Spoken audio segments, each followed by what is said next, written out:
Гірськолижний курорт Мигова, Чернівецька область, є дещо незвичайним. Він розташований там, де пагорби Карпатських передгір'їв впираються в стіну передового хребту Буковинських Карпат. Тут між горами Великий Стіжок і Мала Кічера з гір на рівнину виходить невеличка річка Мигівка. Власне, на її правому березі і розташований гірсько-туристичний комплекс Мигове. Над готелями схилом Малої Кічери підіймаються крісельні та бугільні витяги, тюбінгова та гірськолижні траси.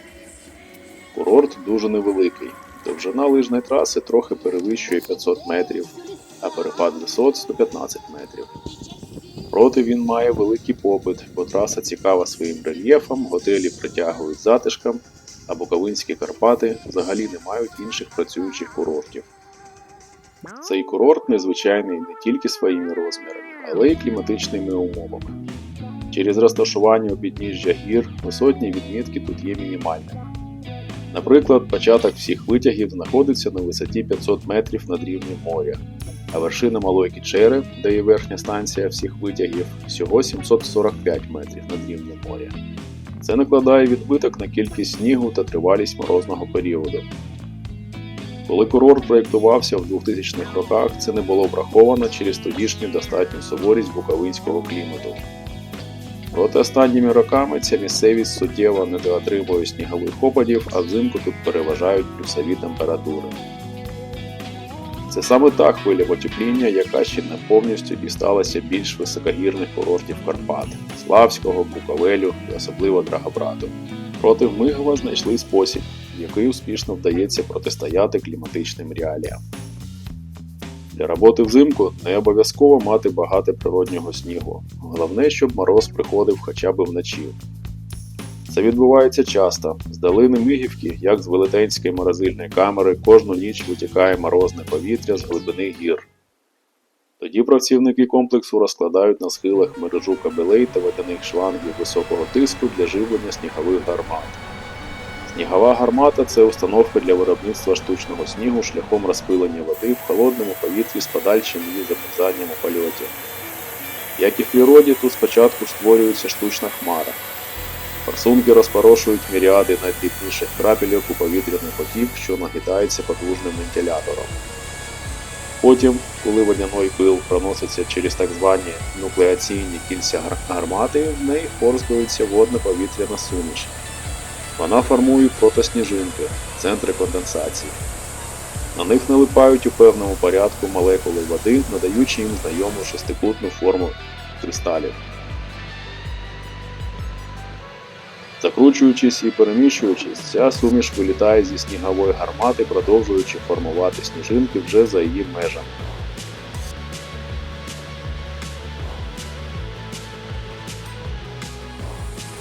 В результаті впродовж морозної ночі кожна з приблизно 8 снігових гармат генерує навколо себе до 1,5 метру снігу в радіусі до 30 метрів.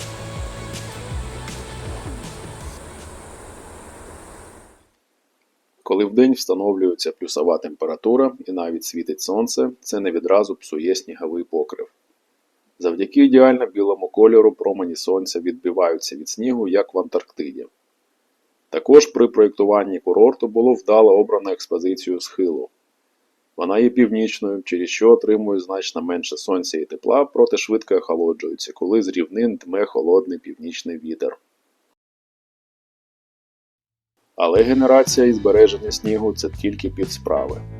Снігові кучугури ще треба розподілити таким чином, щоб налаштувати оптимальну конфігурацію лижної траси. Тут в роботу повноцінно включається ратрак. Ратрак або снігоущільнювач – це спеціальна гусенична машина, призначена для догляду за гірськолижними трасами, яка ущільнює та розгалуджує сніг за допомогою фрези. В основі ратрака лежить конструкція тролювального трактора, адаптована для роботи в суворих зимових умовах. Самохідне шасі ратрака забезпечено гусеницями шириною більше метра. Такі широкі траки дають хорошу стійкість на крутих схилах і невеликий тиск на сніг – близько 50-60 грам на сантиметр квадратний.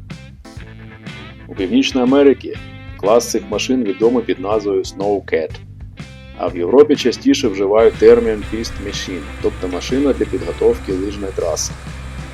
Ратраки можуть використовуватися не тільки для трамбування снігу, а й для формування різних профілів за допомогою спеціального підвісного обладнання. На жаль, мені не вдалося побачити, як ратрак у Миговому формує лижну трасу. Проте навіть його маневри для розстановки снігових гармат виглядають досить видовищно. Зараз гармати з нижнього сегменту траси активно переміщуються на верхній, на більш крутосхилий сегмент.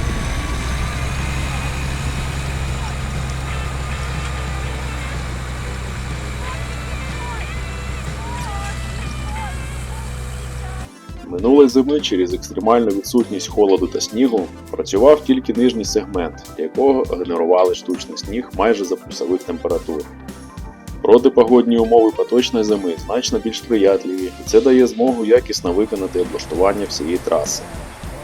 Нижній сегмент зараз є групою великих снігових пагорбів до 10 метрів заввишки, що нагадують піщані дюни у пустелі.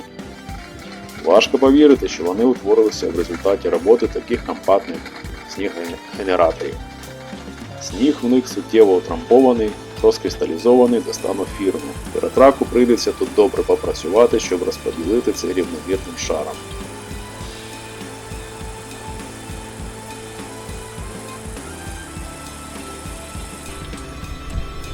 Проте завдяки кількості і структурі всього покриття має вистачити надовго після того, як сніг і мороз підуть з Буковини.